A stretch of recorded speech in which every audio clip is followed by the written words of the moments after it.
Yeah, thanks. Well, how y'all doing tonight? I know you've already been asked that several times, but I figured I'd ask it too. I had jury duty this week, and I'm not one of those guys that gets out of it right off the bat. I always like to go and see what case is going to be heard, because I like to watch people fuck up. I don't mean people trying legitimate stuff. I mean stupid shit like when rednecks go, hey, y'all watch this. I don't only watch, I encourage them. I tell them that Bugs Bunny can do it, I'm sure they can too.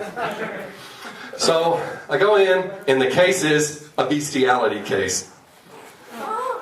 Yeah, a guy was caught fucking a goat in his backyard in the city limits.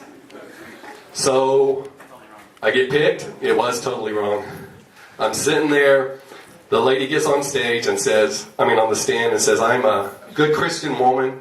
I'm making my coffee. I look out the window and I see him having sex with this goat. And I couldn't help myself. I couldn't stop watching. It was amazing. Or mesmerizing, probably is a better word. But she said when he got done, the goat turned around and licked his penis. The old man next to me leans over and says, the good ones will do that, you know. Yesterday I was watching my sister breastfeed for a couple hours. Hey, don't judge me. I was bored, had $10, she needed the money. And it got me thinking about being a parent. Both my kids are here tonight. And that's all I've ever wanted, is to be a dad. I knew I could be a good dad. I love that look in a child's eye when you let them out of the trunk of your car. You remember when you were a kid and you thought your dad was like Superman, and then when you got older you realized he's just a regular guy that wears red boots and a matching cape? I wanted that. But I knew in order to be a good parent, you have to have balance.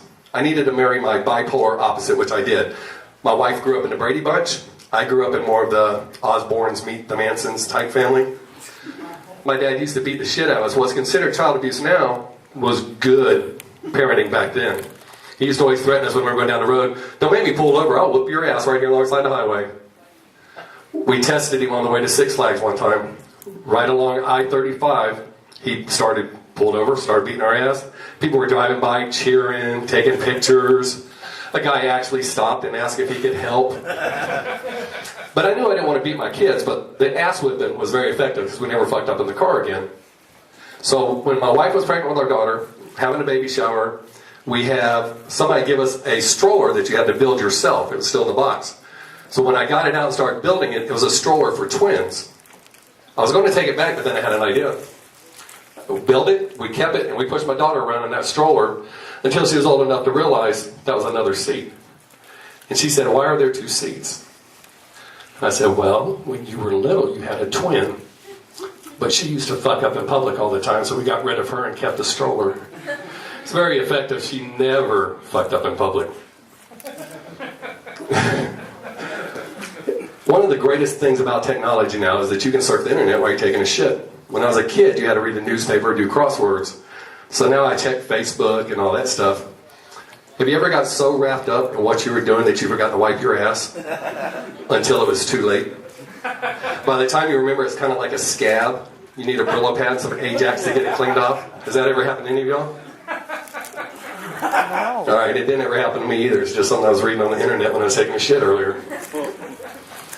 I'm going to tell you the price of being my friend. I'm a good friend. You call me at 2 o'clock in the morning, I'll get out of bed and come help you. Get you out of jail, whatever. But there is a price. I have a bizarre sense of humor, and you'll be the butt of my joke quite often. What I'm going to tell you are 3 very true stories. I know these people to this day. One of my best friends was a guy named David Carter. I worked in the Clean Mall. His mom worked at Dillard's in the Clean Mall. I found out that that was his mom, and he didn't know I knew that was her. So we're in the mall, we're high, and I said, hey, you want to know something weird? I said, you see that woman right there? That's the hottest piece of ass I've ever had. And he goes, what woman? I said, that one right there in the red dress. He said, what red dress? I said, that one. He goes, dude, that's my fucking mom. I said, shit, don't tell your dad, okay? I have a friend, I'm still friends with him today. His name's Ed. I won't say his last name just in case his daughter sees this video. Another friend named Lisa, she's one of those pretty girls that's real shy and doesn't know she's pretty. Had a crush on him. And she said, I've got a crush on your friend. I said, well, go up and talk to him. He's a great guy, easygoing. Just go up and introduce yourself. His name's Steve. She said, okay. So she went and she's standing by and she goes, how are you doing tonight, Steve? He didn't respond. So she touched him on the arm and said, Steve. He casually looked over and said, my name's Ed. She almost shit herself. She's so mad at me. The third story, son of a bitch. What was the third story? Oh yeah, Jim. I had a friend named Jim, not the best looking guy in the world, super nice guy, danced with all the women, great guy. Never got to take any women home.